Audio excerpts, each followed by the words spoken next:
Assalamualaikum warahmatullahi wabarakatuh. My name is Muhammad ASHRIQ bin KAMARUDDIN and I'm from Group 3. So the title of our presentation today is Bauxite Mining Pollution in Kuantan. Next. So this is the chronology of the bauxite mining pollution. So for pre-2013, bauxite mining activities in Kuantan were relatively small scale and localized, with minimal environmental impact. On 2013, the demand for bauxite, driven by China's aluminium industry, surged, leading to a significant increase in bauxite mining activities in Kuantan.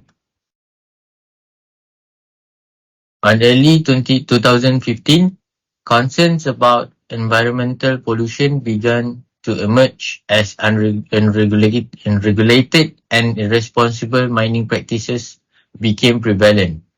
And for January 2016, the Malaysian government imposed a 3-month ban on bauxite mining in Kuantan to address the environmental issues and evaluate the industry's practice. On April 2016, the ban was extended for another 3 months due to the ongoing environmental concerns and the need for stricter regulations. On July 2016, the government further extended the ban until the end of the year, as the environmental impact remained a pressing issue.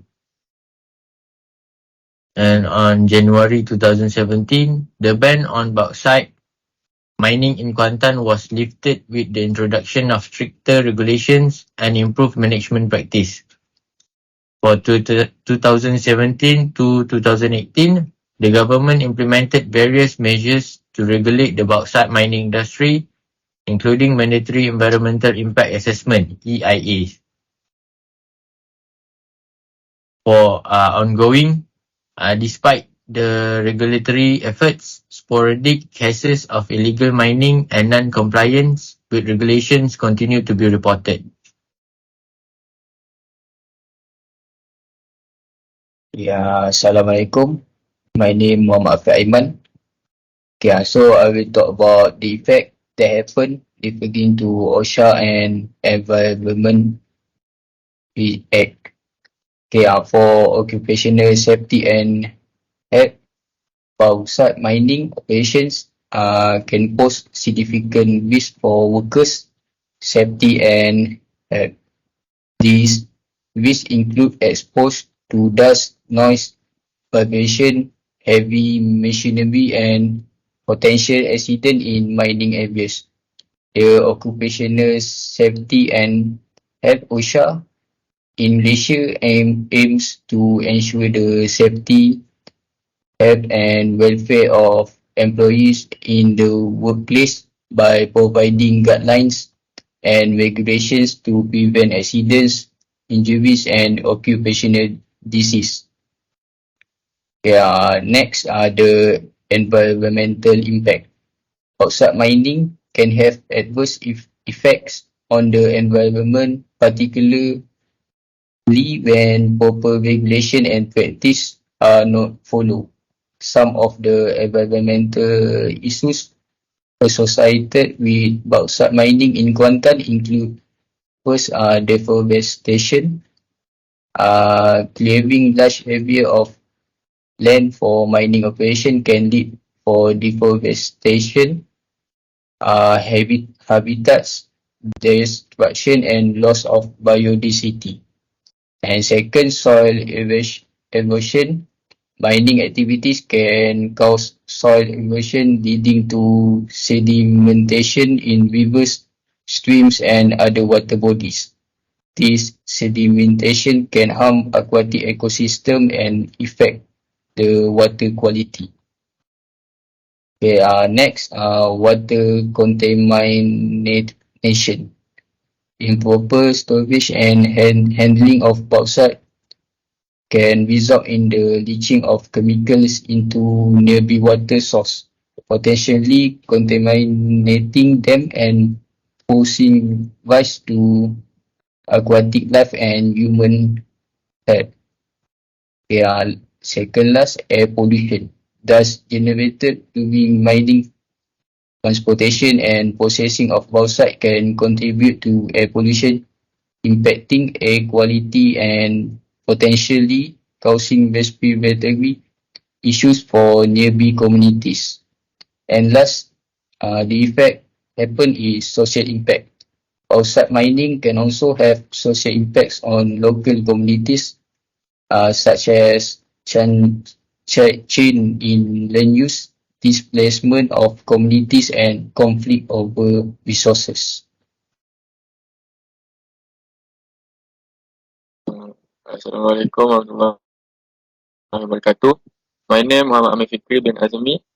I will continue with the effect happen to victim in details, ethical issue and law. For the impact on victim, interview with local resident. Interview with resident living near mining areas reveal various health issues such as respiration problems, skin disease and eye irritation. Increased noise levels and air pollution have disrupted the quality of life for residents. For the research finding, studies indicate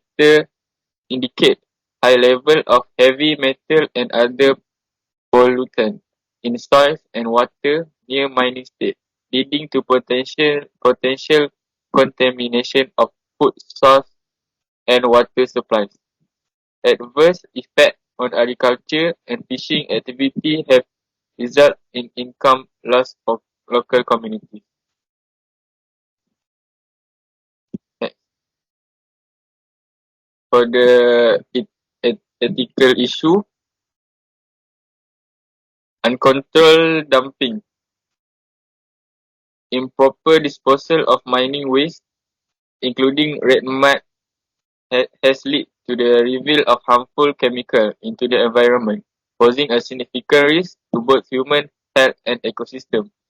Lack of proper waste management practice raise ethical concern about the protection of the environment and the well-being of affected community. For the healthy and safety miner, inadequate safety measures and protective gear for miners have exposed them to hazardous substances, leading to long-term health risks. Ethical concerns arise regarding the responsibility of mining companies to prioritize the safety and well-being of their employees. And the last, for the law and penalties, existing environment regulation highlight key environment law and regulation related to mining activity in Malaysia, such as the Environmental Quality Act 1974 and the National Forestry Act 1984. Emphasize the importance of complying with this regulation to protect the environment and prevent further damage. For the penalty and enforcement, evaluate the effectiveness of penalty imposed on mining companies for environmental violation. Discuss concern regarding the equity of penalty, suggesting the need for stricter enforcement and more substantial fines to deter irresponsible mining practice. Okay. So for the occupational safety and health solution using ethical problem solving techniques. For ethical problem solving techniques, number one, stakeholder analysis. Identify and engage relevant stakeholders, local communities, environmental groups, mining companies, government agencies, and understand their concerns. Next, cost-benefit analysis. Evaluate economic benefits of mining versus environmental and health costs, considering long-term implications and externalities. Lastly, ethical frameworks. Apply ethical frameworks, utilitarianism, deontology, environmental ethics to prioritize the well-being of affected communities and ecosystems. So for the OSHE hierarchy framework, number one, hazard identification, assess hazards related to bauxite mining pollution, air, water pollution, soil degradation, and health risk. Number 2, risk assessment. Evaluate severity and likelihood of identified hazards considering exposure levels, existing controls, and historical data. Number 3, risk control. Implement appropriate measures to mitigate risk, improve mining techniques, dust suppression, wastewater treatment, personal protective equipment. And lastly, monitoring and review. Establish monitoring system to track control effectiveness, ensure compliance and update measures based on new information or changes.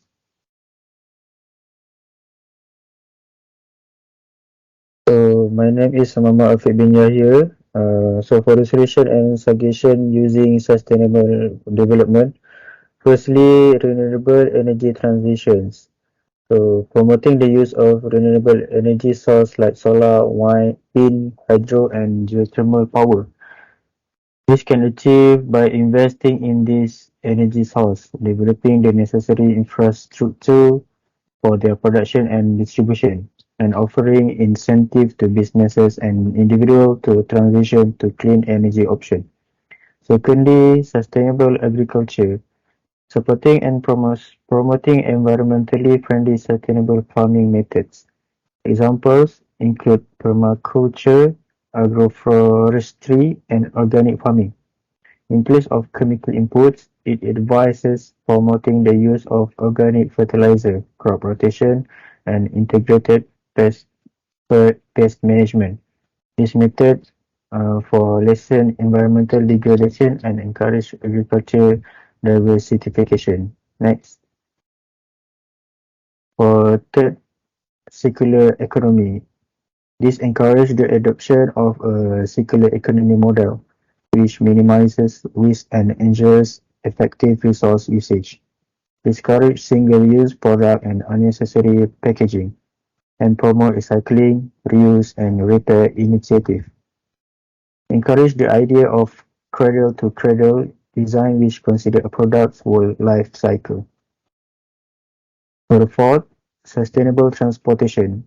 To lower greenhouse gas emissions from the transportation sector, encourage people to utilize public transportation, carpool, bicycle, and walk more often. Encourage the construction of an electric car infrastructure and the use of hybrid and electric automobiles. Encourage urban development that places a high priority on livable communities and effective public transportation. Next. For the lastly, water and sanitation. To promote water conservation and responsible water management practices, support initiatives that provide access to clean and safe drinking water, as well as improve sanitation facilities, particularly in developing regions. So that's all. Thank you.